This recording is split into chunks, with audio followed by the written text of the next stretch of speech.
नमस्कार, मी दीपक बिडकर, रुद्रांश अकॅडमी कोल्हापूर या संस्थेचा अध्यक्ष. रुद्रांश अकॅडमीला 17 वर्ष संपलेले आहेत आणि आता 18 वर्षामध्ये आम्ही पदार्पण करीत आहोत. या निमित्तानं दर गुरुपौर्णिमेला आपला एक कार्यक्रम असतो, ज्याच्यामध्ये आपण काही सामाजिक उपक्रम म्हणून काही पुरस्कारसुद्धा आपण देत असतो.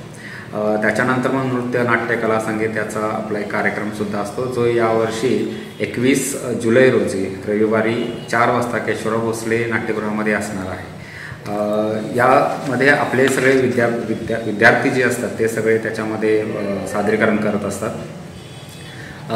पुरस्कार आपण ज्यांना यावर्षी दिलेला ते पुरस्कार मी सांगतो तुम्हाला. जसं की अतुलनीय जिद्द नावाचा आपला एक पुरस्कार आहे, तो सुतार बंधू झंकार बीट्स या कोल्हापूरच्या ऑर्केस्ट्रा संस्थेला देत आहोत, ज्याच्यामध्ये आपण 6 भावांचा जो आहे तो सगळं आपल्याला बघायला मिळणार आहे. कारण आपण या सगळ्याच पुरस्कारांच्यावरती एक डॉक्युमेंटरी करत असतो आणि ती आपण तिथे दाखवत असतो, जेणेकरून त्यांचा सगळा जो आयुष्याचा जो स्ट्रगल आहे तो लोकांना कळावा, आदर्श कळावा आणि त्याच्यातून प्रेरणा घ्यावी असा आमचा त्याच्या पाठीमागे अट्टास असतो.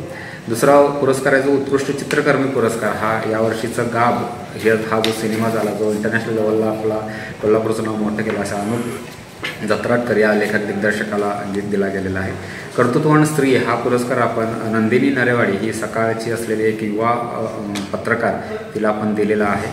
याच्यानंतर उल्लेखनीय विशेष हा पुरस्कार आपण श्री व सौ अनिता जयवंत पाटील हे पैलवान असलेले जे आहे जयवंत, त्यांचं आणि त्यांची मिसेस, ज्यांना 40 वर्षानंतर त्यांनी या क्षेत्रामध्ये कुस्तीमध्ये त्यांनी सहभाग घेतला आणि मॅरेथॉनमध्ये सुद्धा 65च्या वर त्यांनी बक्षिसं घेतलेले. त्यानंतर वात्सल्य सिंधू आई हा पुरस्कार एखाद्या संस्थेला दिला जातो, तो एड्सवरती गेले 25 वर्ष काम करणाऱ्या किमिया शाह यांच्या लोटस मेडिकल फाउंडेशनला आपण तो दिलेला आहे.